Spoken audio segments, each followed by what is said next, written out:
कि आपने मुझे स्वास्थ्य, चिकित्सा और चिकित्सा शिक्षा की अनुदान मांगों पर मेरे विचार रखने का मौका दिया। पहला सुख निरोगी काया। तो मैं शुरुआत करना चाहूँगी कांग्रेस सरकार की कुछ लैंडमार्क निर्णयों से। देश में पहली बार कांग्रेस सरकार द्वारा 25 लाख रुपए की कैशलेस यूनिवर्सल हेल्थ कवरेज की योजना लागू की गई। साकार किया गया वो सपना कि आखिरी छोर तक खड़े व्यक्ति को महंगे अस्पतालों में गुणवत्तापूर्ण इलाज मिल सके, और इसी के माध्यम से हेल्थ केयर एक्सेस में अंतर कम हुआ और मेडिकल ट्रेजेडी के सबसे बड़े भुगतभोगी गरीब और वंचित लोगों को कैशलेस ट्रीटमेंट की सुविधा मिल सकी। एक दौर था जब पैसे के अभाव में इलाज का अभाव था। बीमार परिजनों को मजबूरी में भगवान भरोसे छोड़ दिया जाता था। पर इसी दौर में चिरंजीवी योजना के राजस्थान मॉडल ने अपने आप में एक मिसाल पेश की। हमारी पूर्ववर्ती सरकार ने चिरंजीवी योजना में 5,000 करोड़ रुपए तक का इलाज 50 लाख से अधिक लोगों तक पहुंचाया। स्वास्थ्य मंत्री जी, हमारे माननीय स्वास्थ्य मंत्री जी कहते हैं कि 25 लाख का इलाज कितने लोगों को मिला, पर असंवेदनशीलता देखिए कि वो देखना चाहते हैं कि कितने लोगों को नौबत आती है 25 लाख के इलाज की। यह तो मात्र एक सेफ्टी नेट है कि परिवार मेंटली सिक्योर रहे कि हमें अगर कोई परिस्थिति आती है तो जमीन ना बेचनी पड़े, घर ना बेचना पड़े। मुख्यमंत्री चिरंजीवी स्वास्थ्य बीमा योजना के कारण राजस्थान में इंश्योरेंस कवर 93% तक पहुंचा, जबकि राष्ट्रीय औसत मात्र 42% है। पिछले 5 साल में राजस्थान के सरकारी अस्पतालों में बेड 60% तक बढ़े और ऑक्सीजन आईसीयू बेड्स की संख्या लगभग 3 गुना बढ़ी। पोषण को बढ़ावा देने के लिए स्कूल में मिड डे मील में बाल गोपाल योजना के तहत दूध उपलब्ध कराया गया। वर्ष 2015-16 में लिंग अनुपात जो 929 था, वर्ष 2022-23 में बढ़कर 947 हुआ। इसके साथ ही हमारी सरकार ने आयुर्वेद, यूनानी और होम्योपैथी पर भी पूरा ध्यान दिया। यही कांग्रेस सरकार थी 2012 में जिसने गर्भवती बहनों के लिए 104 एम्बुलेंस चला, मात्र मृत्यु दर सुधारने की दिशा में एक बड़ा काम किया। चिरंजीवी योजना मौजूदा सरकार ने बनते ही 19 फरवरी 2024 को एक आदेश निकाला जिसमें इसका नाम परिवर्तन कर दिया गया। इसका नाम माँ योजना रख दिया गया। अभी हमारे कुछ देर पहले हमारे एक माननीय सदस्य ने कहा कि ईआरसीपी योजना का नाम मोदी योजना क्यों नहीं रख देते। तो या तो ये किया जाए कि 4.5 साल तक आप लोग नामकरण संस्कार कर लें और काम हम 4.5 साल बाद सत्ता में आने के बाद कर लेंगे। बजट में उल्लेख है कि कैंसर के लिए डे केयर पैकेजेस दिए गए हैं, जबकि 73 पैकेजेस जो पहले से एग्जिस्ट करते थे करीब सेम थे, उनको डे केयर पैकेजेस का नाम दे दिया गया। बजट में कहीं भी उल्लेख नहीं था, किसी भी सक्षम पदाधिकारी ने, सक्षम अधिकारी ने, सक्षम मंत्री ने कभी भी ये उल्लेख नहीं किया कि चिरंजीवी योजना में 5 लाख या 25 लाख का कवरेज दिया जाएगा और 10 लाख की दुर्घटना बीमा योजना को जारी रखा जाएगा कि नहीं। हालांकि कल रात इसे भी आदेश निकाल कर क्लियर कर दिया सरकार ने। दुखद दृश्य यह है, पिछली सरकार का भी शायद और मौजूदा सरकार का भी, कि गर्भवती महिलाओं को प्राइवेट हॉस्पिटल्स में चिरंजीवी योजना के अंतर्गत इलाज से महरूम रखा जा रहा है। मेरी मांग है, मेरा सुझाव है कि प्रसव पैकेजेस को प्राइवेट सेक्टर में लाया जाए और उनकी भागीदारी सुनिश्चित की जाए, और यह एमएमआर और एनएमआर को घटाने की दिशा में कारगर प्रयास होगा। मैं सिर्फ हमारे अगर चोमू सीएचसी जो अब एसडीएच में बदला गया है, अगर सिर्फ उसकी बात करती हूँ तो जनवरी माह में 310 नॉर्मल डिलीवरी हुई और 6 सिजेरियन हुए। जून में 210 नॉर्मल डिलीवरी हुई और 2 सिजेरियन हुए। इसका मतलब ये नहीं कि सरकारी अस्पताल में सभी नॉर्मल डिलीवरीज होती हैं। कहीं ना कहीं ऑपरेशन की समुचित व्यवस्था ना होते हुए या इच्छा शक्ति का अभाव होते हुए ऐसे मरीजों को जिन्हें ऑपरेशन की जरूरत होती है उन्हें रेफर कर दिया जाता है। कस्बे से वो मरीज कहाँ जाएगा? या तो हमारे चौमू से वो जयपुर सरकारी अस्पताल में आएगा, और मरीज के परिजन घबरा जाते हैं, वो आसपास कोई प्राइवेट अस्पताल देखेंगे जहां ऑपरेशन की सुविधा उपलब्ध हो। तो ऐसे में अल्टीमेटली जो भार है वो उसी गरीब की जेब पर पड़ता है।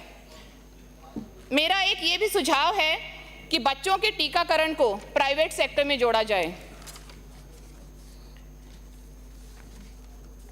बात करें भयावह कोविड एरा की, तो कांग्रेस सरकार ने जो कैपेसिटी बिल्डिंग का एक बेहतरीन मॉडल पेश किया, उसे भीलवाड़ा मॉडल को WHO ने भी सराहा था।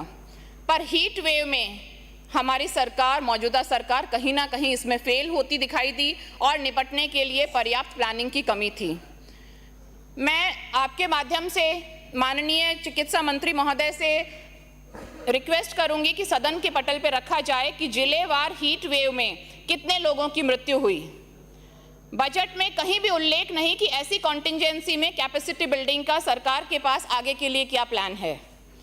बात अगर मॉडल CHCs की करें तो इसे कुछ लोगों ने कहा ये एक मास्टर स्ट्रोक है, पर मैं आप सभी का ध्यान आकर्षण करना चाहूंगी कि मौजूदा सरकार द्वारा पूर्ववर्ती सरकार की पहल पर ही मोहर लगाई जा रही है।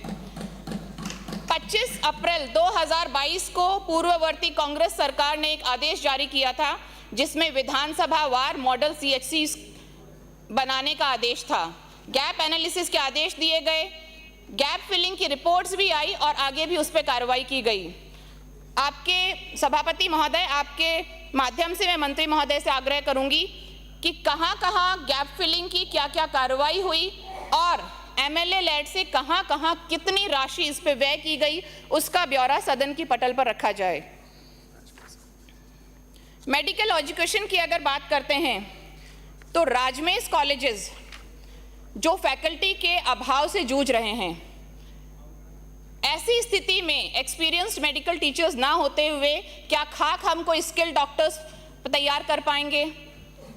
छात्रों के भविष्य और जनता के स्वास्थ्य दोनों के साथ यहाँ खिलवाड़ किया जा रहा है।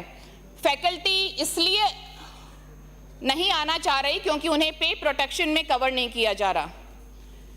हालांकि 15 जुलाई को आदेश निकाला गया है कि 1 अगस्त 2024 के बाद ज्वाइन करने वाले डॉक्टर्स को राजस्थान सिविल सेवा नियम 2017 के अंतर्गत प्रावधानों में लगाया जाएगा। उससे पहले के डॉक्टर्स को डाइंग कैडर में रखा गया है। अपने आप में नाम ही डाइंग कैडर है। जो 750 डॉक्टर्स हैं जो आज असिस्टेंट प्रोफेसर, एसोसिएट प्रोफेसर के पद तक पहुंच चुके हैं, क्या उन्हें फ्रेश अपॉइंटमेंट्स करने पड़ेंगे और अपने जूनियर डॉक्टर्स के साथ काम करना पड़ेगा? तो मेरी गुजारिश है, मेरा सुझाव है कि इन सभी डॉक्टर्स को इनका मानवर्धन करते हुए इसी नियम के अंतर्गत कवर किया जाए। Group 2 medical and health department के जो डॉक्टर्स हैं उनका लास्ट ग्रेड पे 8,700 रुपये है, जबकि ग्रुप 1 का 10,000 रुपये है। भले ही समय अवधि ज़्यादा ली जाए, पर इन डॉक्टर्स की भी ग्रेड पे 10,000 की जाए, क्योंकि यही डॉक्टर्स हैं जो सुदूर इलाकों में स्वास्थ्य सेवाएं देते हैं, स्वास्थ्य प्रबंधन का कार्य करते हैं। यही डॉक्टर्स हैं जिनके जरिए हम MNDY, MNGY योजनाओं को लागू कर पाए। इन्हीं के जरिए हमने MMR, NMR और इंडिकेटर्स का सुधार किया। इन्होंने ही बीमारू राज्य को स्वस्थ राज्य की श्रेणी में लाने में अपनी एक बड़ी भागीदारी निभाई। रोजगार की अगर बात करते हैं तो अभी ऑलरेडी कम से कम 400 डॉक्टर्स और पैरामेडिकल स्टाफ APO हैं, पोस्टिंग का इंतजार कर रहे हैं। हालांकि कल रात 11-12 बजे आनन फानन में 200 लोगों को पोस्टिंग्स भी दी गई, पर बाकी 200 लोगों पर फिलहाल कोई हरकत नहीं दिखाई दे रही है। सीफू की भर्तियां अपॉइंटमेंट का इंतजार कर रही हैं। वर्तमान सरकार या तो अटकाने या भटकाने की नीतियों पर काम कर रही है। कभी बहाना मिलता है कि हम डबल AG से बात करते हैं, कभी कुछ। तो मैं चाहती हूं सरकार इस पर अपना रवैया स्पष्ट करे। CHOs की 5,261 भर्तियां अभी भी इंतजार कर रही हैं, जिसकी वजह से ग्रामीण इलाके में हेल्थ केयर डिलीवरी सिस्टम प्रभावित हो रहा है। बड़ी बड़ी बातें करते हैं रोजगार देने की। LT और फार्मासिस्ट की विज्ञप्ति कांग्रेस सरकार के समय निकली थी। अब इनकी भर्ती का श्रेय मौजूदा सरकार लेना चाहती है और इन्हें नौकरी देकर आप संविदा कर्मचारियों को हटा रहे हैं, जिनमें से बहुत सारे ऐसे संविदा कर्मचारी हैं जो 10 से 15 साल से चिकित्सा जगत में अपनी सेवाएं दे रहे हैं। क्यों नहीं उन्हें भी सेम प्रवृत्ति या योग्यता के रिक्त पदों पर नियमित किया जाए। आश्चर्य की बात तो यह है कि आचार संहिता, विधानसभा चुनावों के पहले आचार संहिता से लगने से पहले कांग्रेस सरकार ने 12,000 संविदा कर्मचारियों को नियमित करने की प्रक्रिया अंतिम प्रारूप में पहुंचा दिया था। मौजूदा सरकार की शिथिलता देखें कि उन्होंने कोई सुध नहीं ली। सरकार चाहती तो 10 से 15 दिन में स्क्रीनिंग कर उन्हीं लोगों को नियमित कर सकती थी। इस पर सरकार अपना रुख स्पष्ट करे कि आगे इनका क्या विजन है, उन्हें नियमित किया जाएगा या नहीं किया जाएगा। एक तरफ सरकार कहती है कि हम नौकरियों का सृजन कर रहे हैं। आप नौकरियों का सृजन कर रहे हैं या बेरोजगारी का सृजन कर रहे हैं, ये भी आप स्पष्ट करें। क्या सरकार समझती है उन लोगों की पीड़ा जिन्होंने कई सालों तक अपने परिवारों की रोजी रोटी अपनी नौकरी के थ्रू कमाई, और आज आप उन्हें कह देते हैं कि हम आपको नौकरी से हटा रहे हैं। ये सरकार पूरी तरह से बुलडोजर सरकार बन चुकी है। सिर्फ घरों पर और एस्टैब्लिशमेंट्स पे ही बुलडोजर नहीं चला रही है, लोगों की नौकरियों पर बुलडोजर चल रहे हैं, लोगों की रोजी रोटी पर भी बुलडोजर चल रहे हैं। नौकरी से हटाने का निर्मम जो आदेश है वो सरकार, उससे सरकार का रुख स्पष्ट होता है। सदस्य अच्छा बोल रहे हैं, बोलने दो, बीच में डिस्टर्ब मत करो। और अभी अगर हम देखें तो केंद्र सरकार की तर्ज पर अग्निवीरों की तरह आपने राजस्थान के युवाओं के भविष्य को भी आग में झोंक दिया है। 108 एम्बुलेंस की बात करें तो बहुत सारे जिले हैं जिनमें कंडेम एम्बुलेंस अभी चल रही हैं, जबकि 72 एम्बुलेंस सरकार के पास तैयार हैं और जो लोकेशन का इंतजार कर रही हैं। नए घोषित जिलों में स्वास्थ्य सेवाएं पहुंचाने के लिए अभी तक कोई रोड मैप तैयार नहीं है। डिस्ट्रिक्ट हेल्थ सोसाइटी को अभी तक गठित नहीं किया गया है, क्योंकि उसी के जरिए एनएचएम की योजनाएं वहां लागू की जाएंगी। केंद्र की पीएम अभीम योजना, जिसके अंतर्गत हमारे राज्य में डिस्ट्रिक्ट और सब डिस्ट्रिक्ट हॉस्पिटल्स पे 33 क्रिटिकल केयर ब्लॉक्स बनने थे, उसमें से सिर्फ 8 ब्लॉकों पे अब कार्य चल रहा है, जबकि इस योजना में हमारे राज्य को 700 करोड़ रुपए मिले हैं। तो मेरा आग्रह है मंत्री महोदय से कि इन क्रिटिकल केयर ब्लॉक्स की वर्तमान स्थिति और कार्य पूर्ण होने के समय को भी टेबल किया जाए। अब बहुत ही इंटरेस्टिंग बात पे हम आए। सरकारी महकमा पूरा इस राजधानी में बैठा है, सभी मंत्री महोदय इस राजधानी में बैठे हैं और दिए तले अंधेरा है। सरकार की नाक के तले आरयूएचएस और एसएमएस की वर्तमान स्थिति बहुत ही चिंताजनक है। मैं प्रशंसा करती हूं कि हमारे माननीय मुख्यमंत्री महोदय एसएमएस और आरयूएचएस के औचक निरीक्षण पे गए। एसएमएस के निरीक्षण के दौरान कुछ नर्सिंग ऑफिसर्स को सस्पेंड भी किया गया, पर आज की स्थिति क्या है? क्या उसमें फॉलोअप लिया गया? क्या कुछ सुधार हुआ उस औचक निरीक्षण के बाद, या सिर्फ न्यूज बनाने के लिए कार्रवाई की गई थी? एसएमएस का आईपीडी टावर की बात तो अगर करें तो भले ही उसमें मौजूदा सरकार की बात हो चाहे पूर्ववर्ती सरकार की, बिना प्लानिंग उस आईपीडी टावर को उसका काम शुरू किया गया और अभी तक ये नहीं पता कहां पार्किंग होगी, लोग आएंगे जाएंगे कैसे। पर इसका सॉल्यूशन तो तब हो जब यूडीएच मिनिस्ट्री और हेल्थ मिनिस्ट्री के आपसी झगड़े सुलझें। आरयूएचएस को हमने बहुत बड़ा जॉइंट इंफ्रास्ट्रक्चर दे रखा है, पर वहां जाकर एक बार स्थिति देखें, वार्ड्स खाली पड़े हैं। दुर्भाग्य की बात है कि इतने बड़े वेल इक्विप्ड संस्थान में महीने की 10 से 15 एवरेज एडमिशन होते हैं। ऑपरेशन 135 से 40 महीने के एवरेज, जिसमें भी आधे ऑपरेशन माइनर ऑपरेशंस होते हैं, महज चीरा लगाने जैसे। कोविड में इतनी बेहतरीन सेवाएं देने के बावजूद भी हम ऐसे संस्थान का उपयोग नहीं ले पा रहे हैं। रिसेंटली अभी दौरा भी हुआ, वहां पर चारों तरफ अखबारों में खबरें भी छाई रही और फिर 14 जुलाई को एक आदेश निकाला गया जिसमें 16 डॉक्टरों को एसएमएस से आरयूएचएस में ट्रांसफर कर दिया गया। पर मेरा मानना है कि इन 16 ट्रांसफर से कोई भी कार्य में सुधार आने की संभावना नहीं है। अगर आपको कार्य में वहां पे सुधार लाना है तो आपको पूरी यूनिट्स वहां पे ट्रांसफर करनी पड़ेंगी। एक अकेला न्यूरोसर्जन जाकर वहां पे डिपार्टमेंट नहीं संभाल सकता। ये टीम वर्क है, इसलिए प्रॉपर फंक्शनिंग के लिए एक प्रॉपर प्लानिंग हो हमारी सरकार की। पिछले 8 महीने में सरकार ने 7 से 8 महीने में क्या क्या काम किए। राज्य की 8 करोड़ जनता ने जिन्हें सिरमौर बनाया, माननीय हमारे मुख्यमंत्री साहब और यहाँ के उच्चतम अधिकारी, वो सिर्फ औचक निरीक्षणों पे लगे हैं। कभी थाने में जाते हैं, कभी अस्पतालों में जाते हैं, कभी जेडीए में जाते हैं, पर जो उनका मुख्य काम है पॉलिसी मेकिंग, वो कहीं नहीं दिख रहा है। ना इन संस्थानों की औचक निरीक्षण के बाद कोई स्थिति सुधरी, ना वहां पे मूल कार्य किया जा रहा है।